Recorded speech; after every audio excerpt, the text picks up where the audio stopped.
Hola a todos. Bueno, es nuestro gusto presentar, o es mi gusto presentar a Esteban Miglieta. Es el cuarto speaker de esta serie de Hispanic Heritage Month. Y bueno, yo estoy muy entusiasmada de que presente esta vez. Hemos tenido entre los otros speakers personas con diferentes trayectorias de diferentes áreas en la carrera de lo que involucra microscopía. Entonces, yo la primera vez que interactué con Esteban como dije, me entusiasmó mucho su trabajo, fue en el contexto de Cell Profiler. Estaba platicando con Beth Simini sobre las traducciones de la guía de bioimagen y me hizo referencia a los cursos que organizan y al trabajo de Esteban también en estos esfuerzos.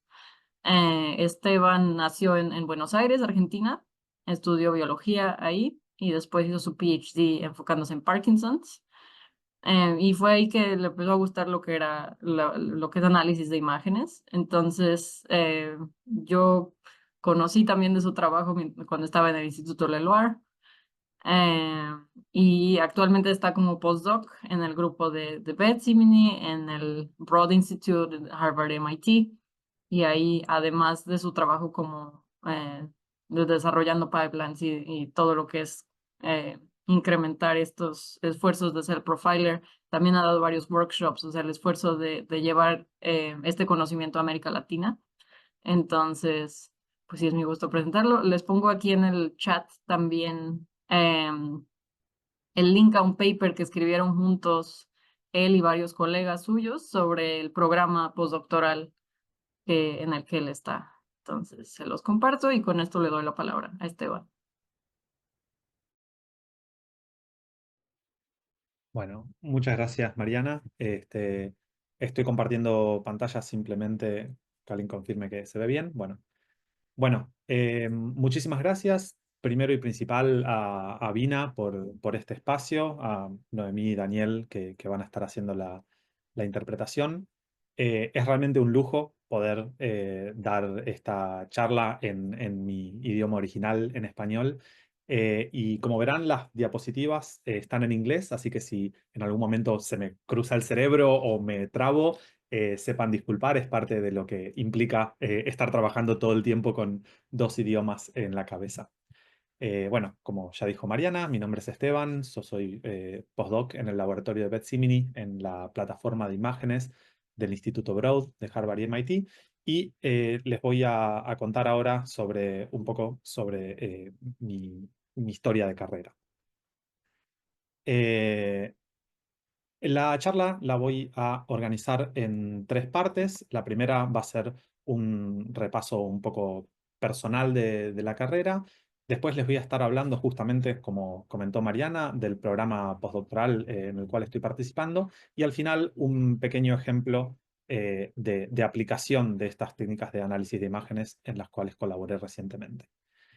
Como dije, un poco ya Mariana adelantó esto, voy a estar hablando sobre mi carrera personal, que es un poco incómodo para mí, no es necesariamente de lo que más me gusta hacer, pero las veces que yo he escuchado charlas de carrera de otras personas, particularmente charlas de Vina, realmente me ha servido mucho para poner en perspectiva mi propio camino, así que bueno, espero que esto también sirva.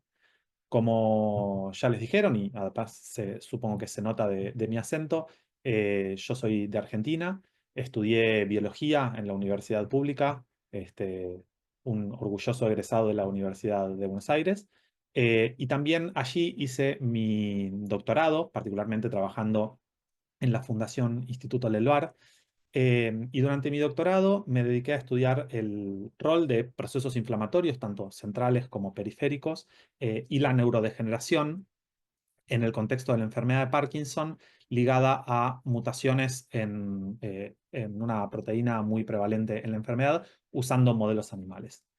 El doctorado para mí realmente fue una etapa difícil, no estuvo asociada con muchas frustraciones de experimentos que no salían, resultados que no llegaban, falta de recursos muchas veces, y encima a eso, hacia el final de mi doctorado, se le sumó la pandemia. En total, tardé 7 años en terminar mi PhD, y al final de todo ese periodo no tuve ninguna publicación de primer autor en el área en la que trabajaba. Esto, eh, por obvias razones, llevó a que pierda un poco el interés en seguir una carrera académica tradicional, y en parte también a pensar que yo no servía tal vez para eso. Sin embargo, no todo fue malo. Hubo aspectos del doctorado que sí realmente pude disfrutar mucho, como por ejemplo el trabajo en colaboraciones, ayudar a otras personas con su trabajo, tanto dentro de mi laboratorio como de otros grupos, y también el trabajo en microscopía y con el análisis de imágenes. Un ejemplo de esto es que una de las tareas habituales que tenía por mi modelo de estudio era evaluar el número de neuronas en la sustancia nigra pars compacta de los cerebros de las ratas, que son, en esta imagen, serían cada uno de estos pequeños puntos negros. Em, y esto lo hacía para evaluar en animales que yo trataba expresando mi proteína de interés mutada y con inflamación, ver si efectivamente había ese tratamiento experimental generaba muerte de estas neuronas, que son justamente las que mueren en la enfermedad de Parkinson. Em, en el laboratorio existía un equipamiento especializado para realizar esta tarea de contar células, que como ven son unos cuantos cientos por corte de cerebro, y por cada animal se obtienen varios de estos cortes. Eh, el laboratorio tenía un microscopio estereotáxico que permitía hacer esto de manera eficiente y no sesgada. Desgraciadamente, para cuando yo ingresé al laboratorio, ese equipo estaba roto, no funcionaba y no teníamos los recursos para repararlo. Con lo cual, lo que quedó fue que hiciera este conteo a mano. De más está decir que no era una situación que me agradara, tanto porque es un trabajo tremendamente tedioso, sino porque además tiene el riesgo de estar muy sesgado y no ser reproducible. Sin embargo, esta experiencia algo negativa se terminó convirtiendo tal vez en mi parte favorita de la tesis, porque lo que terminó pasando fue que mediante mucha prueba y error, finalmente logré, jugando con software de análisis de imagen, particularmente Fishy, llegué a un método relativamente rudimentario, hay que decirlo, utilizando máscaras, filtros y umbrales muy simples y semiautomatizado, de contar estas neuronas que, si no eran mejor, al menos era tan bueno como el conteo manual. Acá vemos la correlación entre mi conteo manual y el conteo utilizando este método. Entonces, esta exploración bastante autodidacta de las herramientas de análisis de imagen me enseñó mucho, pero sobre todo me estimuló a buscar un rol dentro de la academia donde pudiera seguir haciendo ciencia, pero desde un lugar distinto a la carrera tradicional como investigador científico. Así fue como, terminado el doctorado, tuve la suerte de poder entrar a trabajar en la facility de microscopía de la Fundación Leloir, a cargo del doctor Andrés Rossi, y que en ese momento también contaba con la colaboración de Carla Pascuale, y que hoy por hoy está a cargo de Andrés y Alejandra. Em, este rol fue para mí muy importante porque no solo me permitió enfocarme y desarrollar esas partes positivas que más me habían gustado de mi experiencia de doctorado, o sea, la colaboración y el trabajo con imágenes, sino que sobre todo me permitió sentir que mi trabajo tenía valor y que podía aportar a facilitar o mejorar el trabajo de otras personas. Em, en este rol, mi trabajo no solo implicaba el mantenimiento y de los equipos y el apoyo técnico a los investigadores que usaban los microscopios, sino también el entrenamiento de usuarios y sobre todo el apoyo científico, desde planificación de experimentos hasta el análisis de esos resultados. Y dado que a mí ya me gustaba y me interesaba el tema, el tópico de análisis de imágenes, justamente pude aprovechar este rol para formarme un poco más haciendo cursos y leyendo, y así tuve la suerte de colaborar en varios trabajos en colaboración con grupos dentro del instituto, haciendo el análisis de imágenes, de nuevo, sobre todo usando ImageJ. Entonces, gracias a todo esto, y viendo el valor que mi trabajo podía aportar a las investigaciones de mis colaboradores, es que me di cuenta de que, por un lado, existe una gran necesidad en la comunidad científica de profesionales capacitados en el uso de técnicas de análisis de imagen, y por otro, también que esto implicaba un potencial crecimiento para mi carrera profesional. Por eso es que yo luego decidí continuar mi formación en el área de imaging y particularmente del análisis de imágenes, eh, y busqué posibilidades para hacer esto. Así es como llegamos a la segunda parte, en donde les voy a hablar, como también comentó un poco Mariana al principio, de este programa de entrenamiento, programa postdoctoral de entrenamiento bastante único en el cual estoy participando. Dado que estamos en una charla de Bioimaging Norteamérica, creo que es bastante seguro asumir que la mayoría de ustedes son conscientes del rol fundamental que tienen los experimentos de microscopía en los trabajos de investigación, tanto en ciencias de la vida como en ciencias físicas.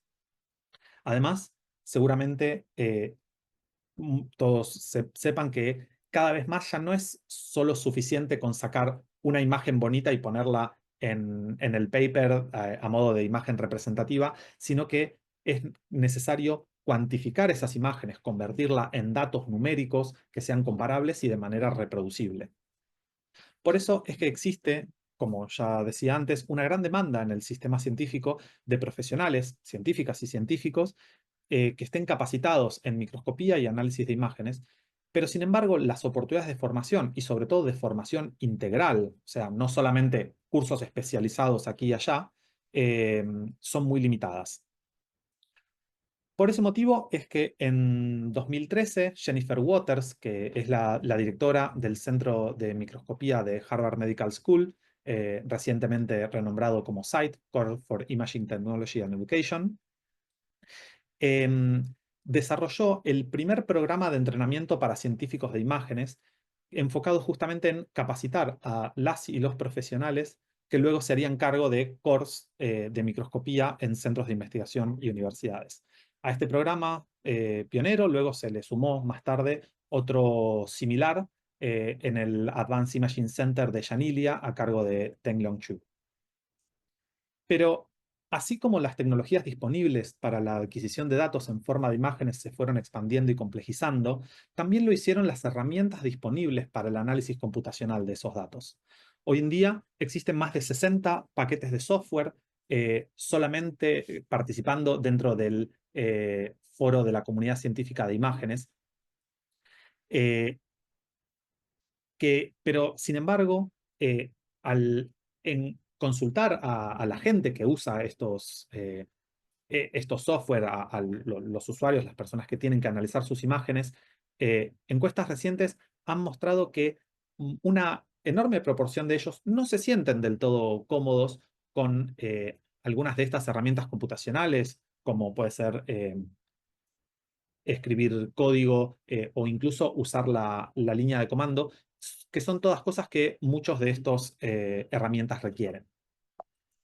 Entonces, en este contexto es que empieza a tomar cada vez más relevancia un perfil profesional relativamente nuevo dentro del ecosistema científico, que es el de los analistas de bioimágenes. Estos son personas que provienen de distintos backgrounds, pero se encuentran en la intersección entre la biología, la física, las ciencias de la computación y ciencias de datos, que es donde se mueven muchos de estos experimentos de imaging, y justamente permiten hacer de puente entre estas disciplinas diversas. Entonces, en ese contexto es como en 2019, y también replicando un poco el espíritu del programa de entrenamiento de Jennifer Waters, es que se crea el programa postdoctoral de entrenamiento en análisis de bioimágenes, justamente con el objetivo de formar este tipo de profesionales. Este programa fue creado por la doctora Ann Carpenter y la doctora Beth Simini en el Instituto Broad, a quienes muy probablemente muchos de ustedes conocerán, pero ellas dos ya tenían una larga experiencia, no solo en la creación, sino también en la diseminación, el entrenamiento de personas para usar herramientas de análisis de imágenes, como por ejemplo Cell Profiler, del cual Anne es una de las creadoras y Beth y su equipo hoy por hoy son los responsables actualmente. Entonces, como les dije, este programa se inició en 2019 y en sus 5 años de vida ya 7 personas han pasado por el programa y otras 6 estamos actualmente en diversas etapas dentro del mismo. Si bien todos nosotros tenemos backgrounds muy diversos, tenemos en común el hecho de que todos tenemos doctorados con algún grado de experiencia en biología experimental y microscopía. Sin embargo, a pesar de que el trabajo que hacemos es casi 100% computacional, el manejo de herramientas computacionales no es un requisito para participar de este programa. Y de hecho, ha sido bastante variable en los distintos perfiles de personas que están o han estado en él. En mi caso personal, por ejemplo, yo entré con conocimientos muy rudimentarios de programación y de hecho es uno de mis objetivos en mi paso por el programa de entrenamiento, mejorar esas habilidades. El programa en sí tiene una duración de entre 2 y 3 años y sigue una currícula, un programa de entrenamiento que incluye la adquisición de, como decía, de habilidades computacionales, el trabajo en proyectos de colaboración científica, eh, habilidades de gestión de esos proyectos, porque muchas veces trabajamos en proyectos en paralelo, y también actividades de extensión y divulgación, como por ejemplo realizar consultas abiertas al público sobre análisis de imágenes, brindar cursos y responder preguntas y participar en el foro de imágenes.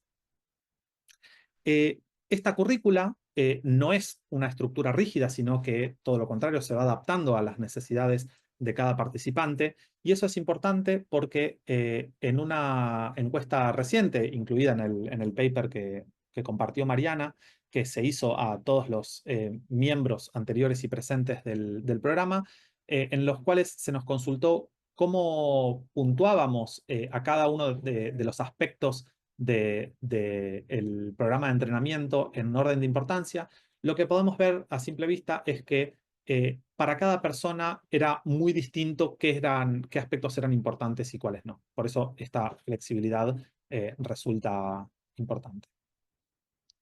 Si bien la currícula no incluye ningún tipo de clases formales, el programa sigue un formato de eh, aprender haciendo, en el cual los participantes trabajan en distintos proyectos de colaboración, tanto con grupos dentro de la academia como en la industria, que nos exponen a una gran variedad de desafíos, tanto distintos modelos biológicos, distintas técnicas de adquisición de la imagen y distintas herramientas necesarias para responder esas preguntas biológicas. Muchos de estos proyectos, o la mayoría de estos proyectos, de hecho, son pagos, con lo cual esos ingresos sustentan en parte el sueldo de los postdoc. Pero además del tiempo dedicado a colaboraciones, cada postdoc también cuenta con un tiempo protegido para desarrollar proyectos personales o tomar cursos, leer, capacitarse. Sin embargo, probablemente el aspecto más importante y más enriquecedor de este programa de postdoc es la posibilidad de interactuar y recibir la mentoría de analistas de imágenes experimentados como la propia Beth o Erin, y también de los postdocs más senior del laboratorio, sobre todo muy importante en las primeras etapas del programa. Pero también debido a que el laboratorio de Beth además se dedica a la generación de herramientas computacionales para el análisis de imágenes como Cell Profiler, Cell Profiler Analyst, Piximi, entre otras, es realmente un verdadero privilegio poder tener acceso e interactuar con los ingenieros de software, que son los desarrolladores de estas herramientas, que nosotros normalmente usamos regularmente en nuestro trabajo. Y a la vez, también para ellos nuestro feedback como usuarios es enriquecedor, aunque en general en la mayoría de los casos esta interacción toma la forma de ellos hacen la herramienta, nosotros la rompemos y ellos la arreglan para mejorarla. En estos años que lleva el programa, un aprendizaje interesante que ha habido es que la expertise particular en los tópicos y las herramientas de análisis de imagen no han sido necesariamente los aspectos más importantes a la hora de seleccionar candidatos exitosos, sino que en realidad ciertas habilidades blandas como la capacidad para comunicación, la organización, pero sobre todo la perseverancia y las ganas de aprender han resultado mucho más fundamentales. En este sentido, también resulta muy importante y muy fructífero el poder fomentar dentro del laboratorio un ambiente seguro para poder hacer las preguntas que se requieran abiertamente. De hecho, existe una regla en el laboratorio que no siempre se cumple, que dice que uno debe intentar resolver un problema por su cuenta durante alrededor de 30 minutos. Pasado ese tiempo, la idea es que puedas ir a consultarle a un compañero o a uno de los mentores y pedir ayuda. Esto, por un lado, refuerza la idea de que en un ambiente de trabajo interdisciplinario como lo es este, nadie tiene todas las respuestas, pero por el otro también hace el trabajo más eficiente, las soluciones aparecen más rápido y también refuerza un buen ambiente de cooperación. De hecho, en la misma encuesta a los postdocs que les mencioné anteriormente, cuando se consultó a la gente qué otros factores resultan importantes para su formación en el programa, podemos ver que en el word cloud resultante las palabras personas, comunidad, cultura, ambiente resultaron entre las más relevantes. Otro aspecto que es clave y de hecho es un poco una filosofía y un pilar dentro del laboratorio es la documentación.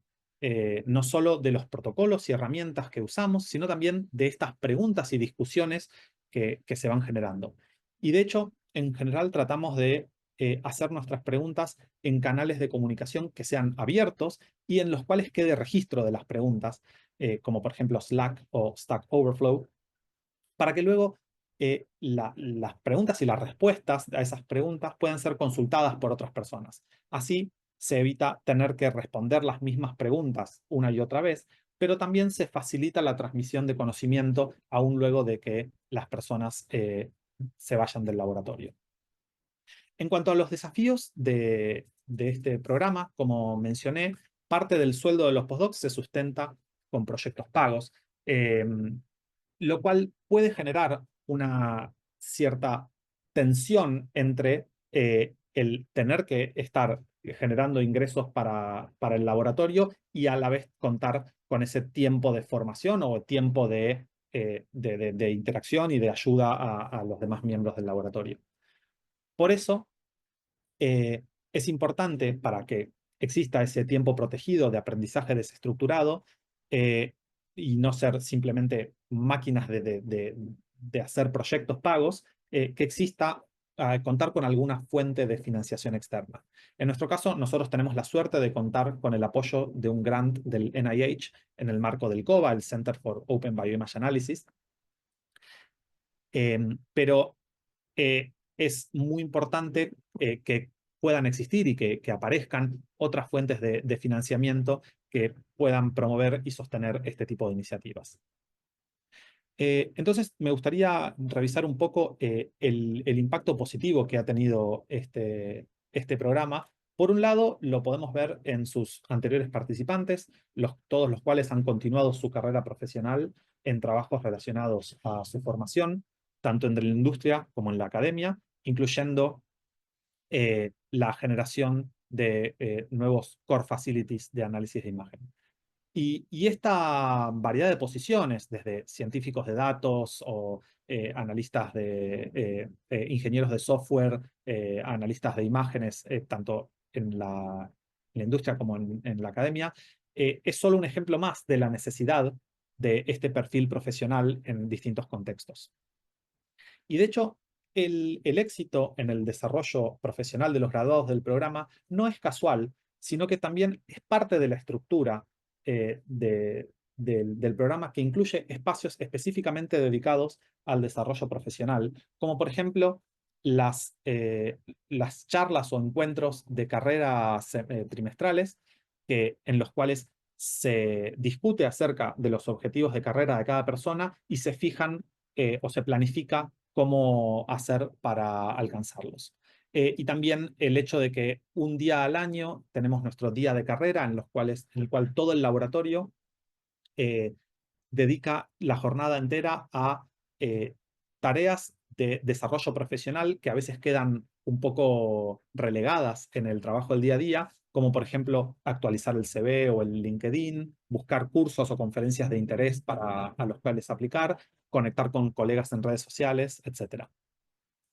Sin embargo, creo que aún más interesante es ver un poco el impacto que ha tenido este programa sobre la comunidad científica, y que lo podemos ver reflejado un poco en números, en que a lo largo de la existencia de este programa se han generado 18 publicaciones, muchas de las cuales son papers de métodos y de herramientas para el uso de la comunidad. Se han brindado 29 workshops y se han hecho 17 tutoriales y otros tantos posteos en nuestro blog, que también buscan difundir y facilitar el acceso de herramientas y conceptos del análisis computacional a los usuarios. Además, también se han dado 20 horas de apoyo en estas office hours, y se han respondido más de 2.000 preguntas y posteos en el foro de imágenes. Con todo esto, y desde una posición claramente sesgada, estoy convencido de que es importante que exista y que siga existiendo este tipo de programas, y ojalá que este tipo de iniciativas sea posible replicarla en otros lugares. Entonces, ahora para finalizar la última parte de la presentación, me gustaría compartirles un poco un ejemplo de un trabajo publicado recientemente en el cual yo participé como colaborador en la parte de análisis de imágenes. Este trabajo se enmarca en el contexto actual, en el cual los avances en las técnicas de secuenciación han permitido descubrir cientos de miles de variantes genéticas asociadas a enfermedades de herencia mendeliana. Como podemos ver en este gráfico, en la última década solamente ha habido realmente una explosión en estas variantes identificadas. Pero sin embargo, nuestra capacidad de evaluar la significancia para la salud de estas variantes no se ha mantenido o no ha podido llegar a estas mismas escalas aún. Por lo cual, una gran proporción de estas variantes, que son las que vemos en amarillo, están clasificadas como BUS o variantes de significancia desconocida. Y de hecho, aún muchas variantes que ya se las ha identificado como patogénicas, no se conoce su mecanismo de acción o de cómo afectan negativamente a la salud. Lo cual es muy importante, ya que claramente el objetivo último de estas investigaciones es encontrar tratamientos o curas para estas enfermedades. A nuestro favor, si bien la diversidad de enfermedades asociadas a variantes génicas es enorme y afecta a una gran diversidad de tejidos y etapas del desarrollo, la gama de posibles mecanismos moleculares que subyacen a la enfermedad son mucho más acotados. En particular, hay tres factores comunes que se ven afectados en una gran proporción de las variantes patogénicas, como ser que la variante patogénica tenga alterada la estabilidad de la proteína, el producto proteico de ese gen, que la interacción con otras proteínas se vea alterada, o que su localización se vea alterada. En este último caso, los datos de simulación predicen que la localización está afectada en alrededor de un 2% de las variantes. Pero, sin embargo, es probablemente una subestimación, dado que la localización depende en realidad de varios factores, como señales dependientes del compartimento, ligandos, sistemas de control de plegado, etc. Por lo cual es bastante difícil de predecir. Por eso, para ayudar a clasificar toda esta gran cantidad de variantes de significancia desconocida y para desentrañar los mecanismos patogénicos de las variantes genéticas asociadas a enfermedades, resulta importante poder evaluar a gran escala el impacto de estas variantes sobre la localización de proteínas. Y eso es justamente lo que nos propusimos en este trabajo. Para lograr este análisis sistematizado y a gran escala sobre localización proteica, se transfectaron células HeLa en placas de 96 Wells con distintos constructos genéticos conteniendo, por un lado, el Open Reading Frame de las variantes de interés, seguidos de un flag tag. Las variantes estudiadas fueron casi 3.500, provenientes de distintas bibliotecas, y la mayoría de estas 3.500 variables eh, eran catalogadas, estaban catalogadas como patogénicas, vemos un 60%, y mostraron una amplia diversidad de patrones de herencia, incluyendo algunas variantes recesivas, autosómicas dominantes o ligadas al cromosoma sexual. Dentro de estas casi 3.500 variantes también se incluyeron que estas variantes representan en total 1.269 genes, y dentro de estas también están incluidos los alelos comunes benignos que se consideran como alelos o variantes de referencia. Entonces, luego de la transfección, estas células fueron fijadas y se las marcó con un anticuerpo anti-flag para evidenciar la localización de las proteínas de interés. Y además se marcó el núcleo, las mitocondrias y las membranas y el retículo citoplasmático, el retículo endoplásmico. Se obtuvieron imágenes de estas células con microscopios confocales de high throughput, el cual obtuvieron 20 imágenes por cada uno de los pocillos del multiwell, con un objetivo de alta resolución. Dado que se deseaba estudiar en detalle la localización precisa de estas variantes, en una primera instancia y con un tremendo esfuerzo humano, la ubicación de cada variante fue anotado a mano de manera independiente por dos personas, Jessica y Sied, en cada uno de estos 8 compartimentos: mitocondria, retículo, citoesqueleto, citoplasma, núcleo, vesículas Golgi y membrana plasmática.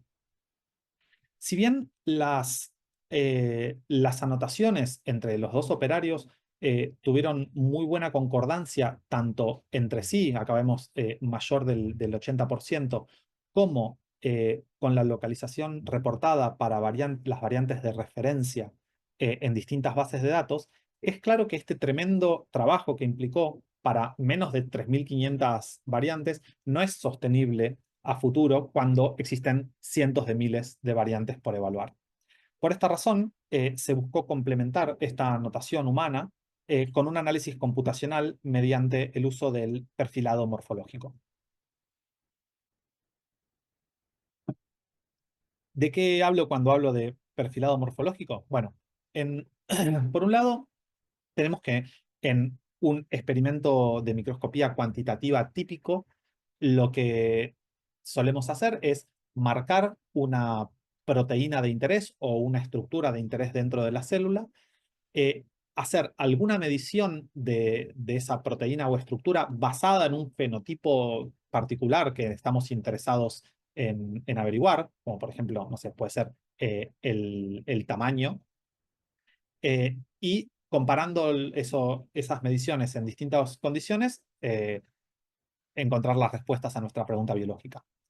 En un experimento de perfilado morfológico, en cambio, la lógica es un poco distinta. Lo que se hace es marcar la mayor cantidad de organelas posibles, luego hacer la mayor cantidad de mediciones posibles en todas esas organelas, en todos esos canales fluorescentes, y para esto en general nosotros nos valemos de Cell Profiler para hacerlo, y con esa gran cantidad de datos, de mediciones que no son, que son bastante agnósticos a la pregunta biológica que existe en cada caso, se pueden relacionar los perfiles morfológicos para encontrar las respuestas. Yendo un poco más al detalle, el, eh, el flujo de trabajo de este tipo de experimentos inicia con un cierto tipo celular, en este caso fueron las GILA, pero también podrían ser células de pacientes, a las cuales se las somete a distintas perturbaciones, como es expresar todas estas variantes genéticas, y se los cultiva en placas multiwell, se marcan las estructuras de interés y se obtienen imágenes, y esas imágenes son analizadas mediante Cell Profiler, segmentando cada célula y cada núcleo de esas células individualmente. Y luego, como dije antes, en todos estos compartimentos y en todos los canales de los cuales disponemos, se realizan una serie de mediciones, en general varios cientos. El conjunto de todas estas mediciones o características de la célula constituye lo que llamamos su perfil morfológico. Este perfil es básicamente una serie de valores numéricos que caracterizan el fenotipo de la célula. El, Valores relacionados a el tamaño, la forma, la intensidad de cada una de las marcas, la correlación entre las intensidades de distintas marcas, la textura, entre otros. Entonces, al comparar y agrupar y clasificar cada uno de estos perfiles, es posible obtener conclusiones acerca de las relaciones entre las distintas perturbaciones que estamos estudiando. Así es como entonces, para complementar la anotación manual, hicimos un análisis de estas imágenes mediante Cell Profiler, con el cual segmentamos las células en todas las imágenes y, como dije antes, hicimos una gran cantidad de mediciones, en total 1293 mediciones o características de estas células. En base a estas mediciones, en primer lugar, se filtraron todas aquellas células que no habían sido transfectadas, o sea, que no estaban expresando la proteína de interés, y luego se tomaron las 340 mediciones correspondientes al canal verde, el canal en donde se evidencia la localización de la proteína, y se construyeron los perfiles morfológicos. Este trabajo fue originalmente hecho por Marcie y más adelante yo me sumé para continuarlo. Entonces, esto es lo que podría ser un ejemplo en donde cada línea es una célula y todos los colores representan las distintas mediciones, y en conjunto todas estas células van a constituir el perfil de, por ejemplo, una variante patogénica. Y si nosotros comparamos la correlación entre el perfil de la variante patogénica con su perfil de referencia, vamos a podemos derivar un valor que lo llamamos impact score, que nos da justamente una idea de cuál es el impacto que tiene esa variante sobre la localización de la proteína. En este caso vemos que impact scores cercanos a 0 nos muestran que la variante no cambia la localización, mientras que impact score mayores y cercanos a 1 nos hablan de que la localización de la proteína en la variante es distinta de la referencia. Gracias a disponer de estos dos sets de datos, pudimos verificar que efectivamente el Impact Score provee información acerca de los cambios de localización de las proteínas, ya que aquellas variantes identificadas como deslocalizadas, que está acá en rojo, tuvieron Impact Score significativamente más altos que aquellas variantes que no fueron anotadas manualmente como deslocalizadas. No solo eso, sino que además también el Impact Score correlacionó con la penetrancia o la consistencia del fenotipo, es decir, en los cultivos no todas las células transfectadas necesariamente muestran una variación en la localización, como podemos ver acá. Estas tres lo muestran, pero estas que están en la periferia ya no. Entonces, ¿qué proporción de las células mostraban el fenotipo? También correlacionó con el valor de Impact Score. Y de esto muestra también que estas dos metodologías son claramente complementarias, porque el análisis computacional, por un lado, permite detectar diferencias sutiles que tal vez escapan al ojo humano, mientras que la notación manual permite distinguir fenotipos fuertes, pero tal vez con penetrancia muy baja, que podrían verse diluidos en el impact score al estar justamente considerando todas las células transfectadas. Simplemente para hablar muy rápido de algunos resultados de este trabajo, en total se identificaron 250 variantes confirmadas como deslocalizadas, esto es el 11% del total de, de las variantes que se pudieron detectar. Y estas 250 vinieron de tomar todas las variantes que fueron identificadas como deslocalizadas, tanto manualmente como computacionalmente, y repetir el ensayo, y solamente se tomaron como verdaderos hits aquellos que replicaran en esta segunda ronda. En esta figura podemos ver que cada línea representa cada una de estas 250 variantes genéticas, ¿sí? Estas son líneas muy finitas que quizás no se llegan a ver, em, y están uniendo la ubicación de su referencia con la ubicación de la variante. Y el color indica la direccionalidad. Así es como, por ejemplo, estas líneas púrpura nos marcan que la referencia se encontraba en la membrana plasmática y que la variante pasó a estar en el Golgi. Como se puede ver, entonces, en la figura se encontraron ejemplos de cambio de localización, siempre respecto de la variante de referencia, en casi todos los compartimentos estudiados, pero particularmente se vio enriquecido en proteínas involucradas en la vía secretoria y también en proteínas relacionadas con el citoesqueleto. Un resultado muy importante de este estudio fue que efectivamente las variantes clasificadas como patogénicas presentaron significativamente más cambios de localización que variantes benignas. Y en ese mismo sentido, otro aspecto interesante fue que en varios casos se vio que el grado de deslocalización de la proteína correlacionaba con la severidad de la enfermedad a la cual estaba asociada esa mutación.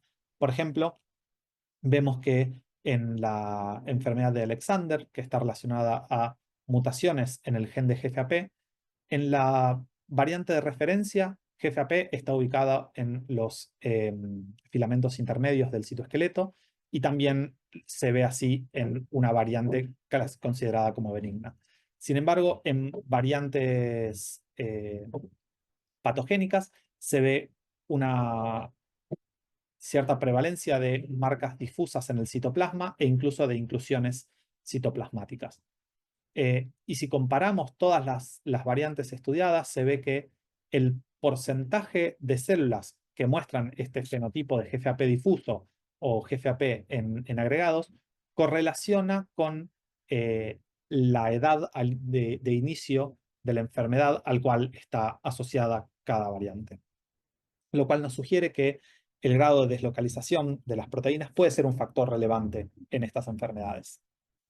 De esta manera, este trabajo dio como resultado el primer mapa a gran escala del impacto de la variación genética sobre la localización subcelular de productos proteicos, y mostramos que la deslocalización es un mecanismo común en las variantes identificadas como patogénicas, afectando a aproximadamente 1 de cada 6 de estas variantes.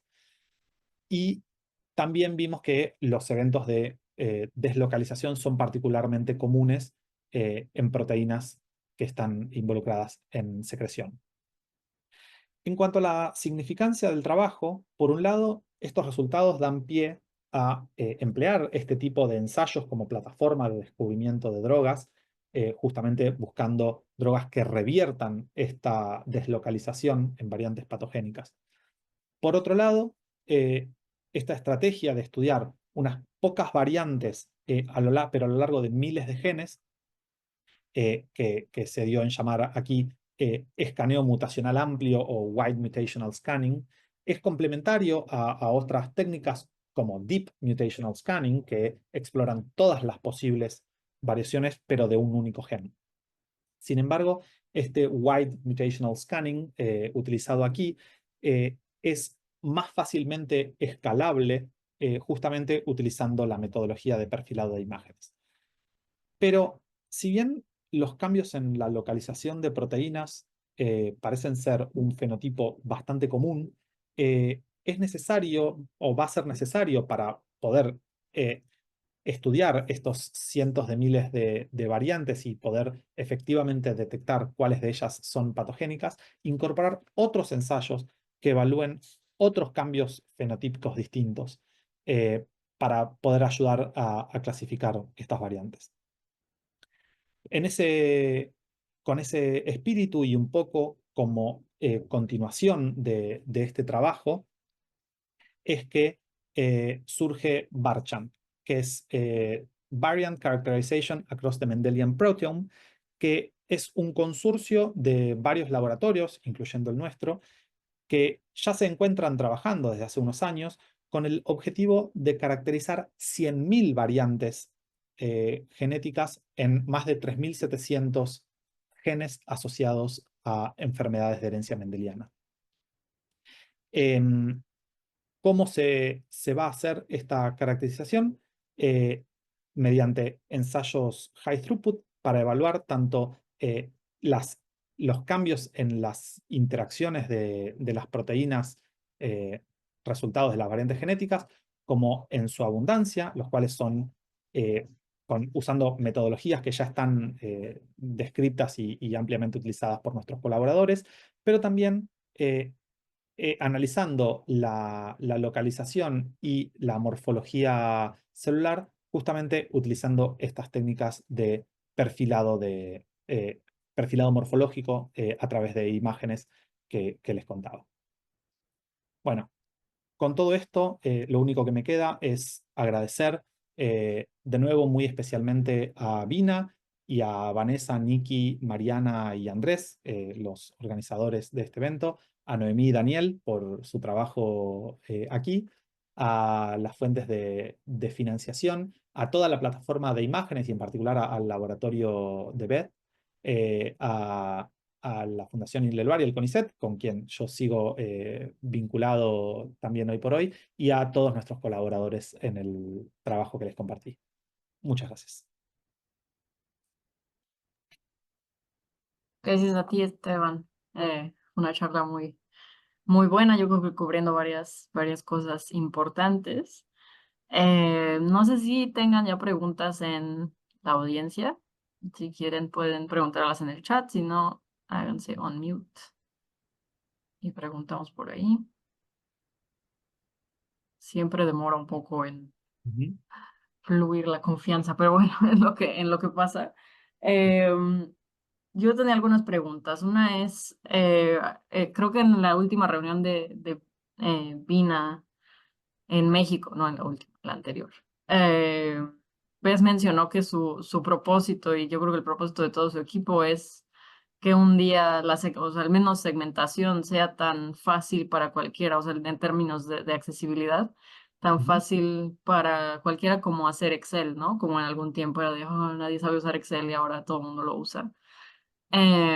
¿Cómo ves tú ese progreso? O sea, ¿qué tan, en tu experiencia ahora estando en ese mundo, qué Ujú. tan, qué tan fácil va a suceder eso? Sí, yo creo que hoy por hoy, en ciertos contextos al menos, la segmentación ya es un poco un problema saldado. Eh, sí, claramente todavía se requieren ciertos conocimientos, pero me parece que sobre todo gracias a modelos de deep learning como Cellpose, por ejemplo, realmente está bastante accesible. Ahora, creo que las metodologías existen. Yo creo que lo que hace falta ahora es que esas metodologías sean aún más fáciles de acceder para las personas. Digo, no sé, Cellpose hoy por hoy aún hay que todavía lidiar con la instalación para poder acceder a todos esos beneficios que a veces no es trivial. Eh, Mm, Así que sí, eh, sí, me parece que ya en algunos aspectos está más o menos saldado, eh, pero, pero me parece que eso va a depender quizás más de metodologías de deep learning que permitan encontrar mejor los parámetros de segmentación, porque de otra manera, si no, siempre va a requerir al menos un cierto conocimiento de la imagen de parte del operador. sí. Sé que tenemos pocos minutos. Hay alguien, tengo yo un par más de preguntas, pero le damos prioridad a la audiencia. ¿Tienen preguntas? Victoria Repeto pregunta, gracias por la charla. ¿Puedes comentar un poco más sobre cómo cuantificar la penetrancia de un fenotipo? Em, bueno, en este caso, en este caso particular, la penetrancia fue evaluada manualmente, en el sentido de cuál era la proporción de células que mostraban ese fenotipo deslocalizado respecto del total de las células que expresaban la proteína. Em, no se implementó acá, pero justamente dependiendo, por supuesto, cuál sea el fenotipo, pero también sería posible mediante el perfilado morfológico. En este trabajo y en muchos, el perfilado morfológico no se hace célula a célula, sino que tomando todos los datos de todas las células, se condensa todo para generar un perfil por tratamiento o por condición. Pero si uno se pone a estudiar el perfil, las diferencias entre células, se podrían aislar los distintos fenotipos y ahí considerar cuántas células, en este caso, por ejemplo, de las transfectadas, tienen el fenotipo deslocalizado y cuántas no, y ahí evaluar la penetrancia. Diego tiene su mano alzada. Hola, ¿qué tal? Hola a todos. Bueno, Gracias, Esteban, por la charla. Ahorita revisé de estos links que enviaron en el chat y me llamó mucho la atención. No sé si estás tú involucrado en este proyecto del Center for Open Bioimage Analysis. ujú. Y sobre todo me interesa porque, o sea, más bien la pregunta es saber si has trabajado en un proyecto similar. No creo que se relaciona también un poco a lo que te preguntaba Mariana. ¿De qué tan fácil podría ser? Como tener protocolos muy fáciles de utilizar que incluso público no especializado en bioimagen los pudiera utilizar pensando en proyectos de ciencia ciudadana, ¿no? Que podamos tener así como toneladas de imágenes para que alguien las pueda descargar en su casa y hacer anotaciones muy sencillas y luego subir los datos, ¿no? No sé si me puedes platicar algo acerca de eso.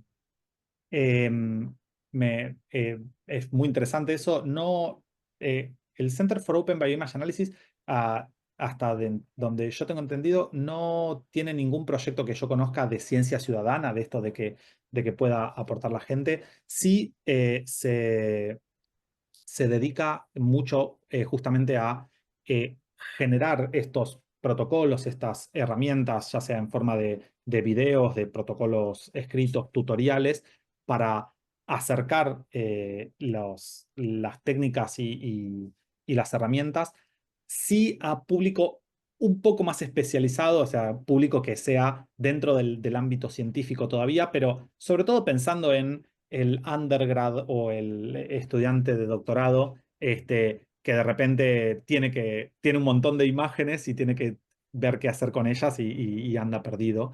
Em, eh, no conozco sinceramente ningún proyecto de las características que vos mencionás, pero creo que sin duda sería súper interesante. Sí, existe no sé si otro pronuncia Soniverse, Soverse o algo así, que tienen imágenes de varios tipos, no nada más de microscopía, también de astronomía y demás, que es justo ese es todo el punto de ciencia ciudadana, de comunidad.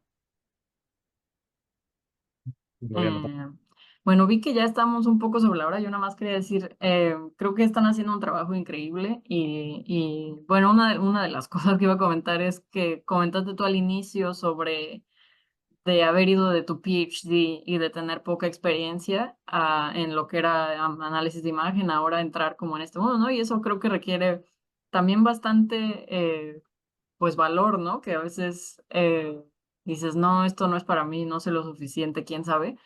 Y creo que eso es importante. Y bueno, un ejemplo para, ¿no? Entre la audiencia hay jóvenes, ¿no? También que están, pues igual iniciando su carrera. Entonces creo que quería nada más resaltar eso.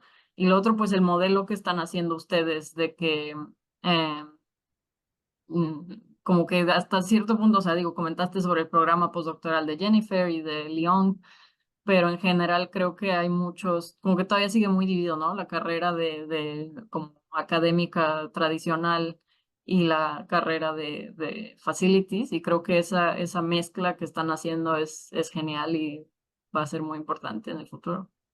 No, te dejo comentar.